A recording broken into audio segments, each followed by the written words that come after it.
Hello everybody, Matthew Armstrong here on somewhere in the middle of our 90-day transformation challenge from mediocrity to mastery. We're on day 60 something. I just lost count.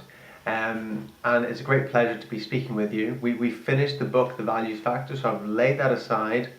And what's going to happen over the next 25 days and beyond? Well, let's just see. Sometimes in life, or quite often in life, you don't quite know the road ahead. Right? You can have a vision, but you don't quite know the road ahead, and you just got to take steps into the unknown and allow your unconscious mind and whatever other forces are at work to come together to bring forth the most inspiring day you can have, the most inspiring week you can have, the most inspiring month you can have, the most inspiring year you can have, the most inspiring decade you can have, the most inspiring lifetime you can have. Because to me, that's what it's about. When I ask the question, what do I want every day? I want to be inspired, right? I want to feel enthusiastic. I want to be appreciative and grateful. I want to experience love. I want to feel love and experience love from others as well.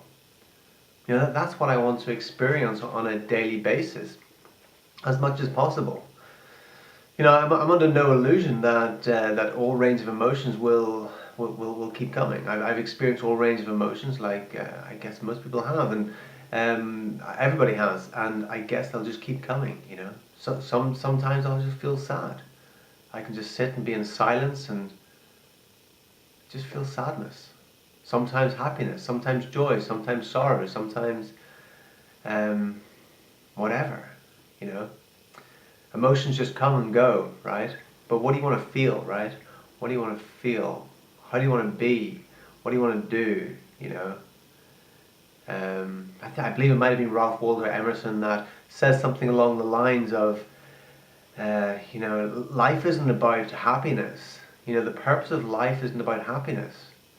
It says it's about being of value. I'm paraphrasing, by the way. Being of value, being of service, being compassionate. Just living a life where you're like, okay, I want to be of service. I'm going to be compassionate. I'm going to be conscious, right? Because you can be conscious and still experience all range of emotions, right? But when you're conscious about it, then you're not suffering.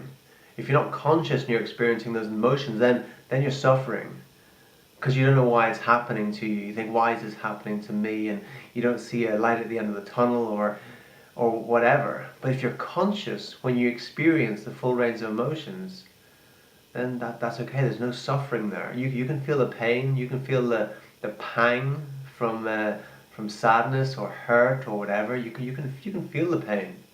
But there's quite a difference between pain and suffering. Quite a difference, right? So pain will come. Pain is your friend. Pain will come. Pain will go. Pleasure will come. Pleasure will go. Life is a balance. It's a balance of pleasure and pain, and you're going to feel it all the way through your life. But suffering is a choice. Suffering is a choice, and when we decide to be grateful, when we decide to be of service, when we decide that we're going to fill our day with inspiring, high priority tasks, and then we're going to be enthusiastic about it. And that's how we live an amazing and masterful life, right? That's what it seems like to me, anyway. You're welcome to let me know what you think about it all. But that's what it all just kind of seems very clear to me, And if you want to go from mediocrity to mastery, here's one thing that's just coming to me: is you can't be a conformist, right? You can't be a conformist because conformists just go with the herd, go with the sheep, and that's what mediocrity is. Mediocrity is just going with the herd and just doing what everybody else is doing. And if, like I've often said, if you do what everyone else is doing, then you start to get what everybody else gets, right? And when I look around me and I see so many people getting cancer, so many people with heart disease, so many people with diabetes, so many people with arthritis, so many people with osteoporosis, so many people with dementia and all sorts of pains and ailments and whatever else. So many people that are depressed and just not fulfilled in their lives, and that feel trapped and you know, in relationships and things like that, and are always in arguments and drama. You know, when I see all that, I say, well, that's following the herd, right? You know, if you follow the herd, then, you know, you eat what everyone else is eating. You go to McDonald's, you go to the doctor when you feel a pain, you take the prescription drug, which then masks a symptom, but which actually creates another dis-ease in the body, and then creates it's just this vicious thing, right?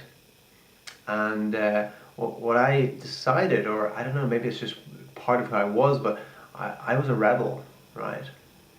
I was a rebel. I would not conform. And it was being a rebel that allowed me to get to a level of mastery in some things in my life, and to be able to have incredibly amazing and fulfilling experiences in life, and to be able to come to a point where I can talk to people, and people listen and like what I say, and people write to me almost every day, tell me how I have influenced or changed their life or even saved their lives.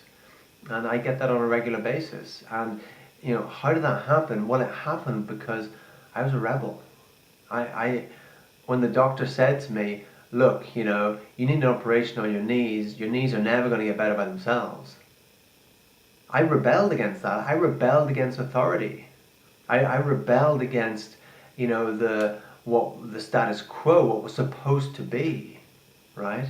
When I was in school, and I was able to heal my knees because of my rebellious spirit, and then I was able to help other people do similar things as well, right? So you must have a rebellious spirit if you're going to master your life. If you're going to reach a high level of mastery in your life, you must have a rebellious spirit. Because if you don't, then you're conforming, and if you're conforming, then you're mediocre, and you're just doing what everyone else is doing, and you're just going to have a mediocre existence, right? And there's nothing wrong with that. Everybody has their part to play, their role to play in this life. And I firmly believe that, you know, that there's going to be many roles we get to play in many other lives as well. You know, I absolutely believe that. So, you know, whatever role you're playing right now, that's cool. But if you want to reach a level of mastery, then this is the role I'm playing, is helping you do that, right? And just giving you some insights and some distinctions, and some just trying to wake you up, right? And see what actually needs to take place. And what needs to take place is you need to develop or ignite your rebellious spirit, and rebel against the authority. You know, even rebel against your parents or your religious leaders or whatever, to gain that, right? Because a lot of people, they limit themselves in their lives, and they're living within these constraints because they're living by their parents' values. They don't want to upset their parents, so they do everything that's going to be within a box of what their parents thinks is okay. Or their religious leader. Oh, well, I don't want to do this because if my religious leader, if my whoever, my sermon, or my priest or whatever find out, then, you know, they think bad of me. So then they start living their lives like that, and that's not freedom. You know, that's not freedom. When you rebel, that's when you become free. That's when you become free to be who you want to be, right? To be who you truly are. That's what true rebellion is. You know, that's what it is to be rebellious. It's a great thing to be rebellious. It's a great thing. It's a form of freedom. It's a form of empowerment that comes deep from your core. That rebellious spirit. So look to cultivate and develop that more in an empowering way, because, you know, anyone can be a rebellion and go and spray paint walls and do silly things like that, you know, vandalize or whatever. But I'm not talking about that. I'm talking about, you know, connecting with your heart and your spirit, and allowing that to rebel against the programs that you've received in your mind, and break free from that. Thanks for watching. See you again tomorrow.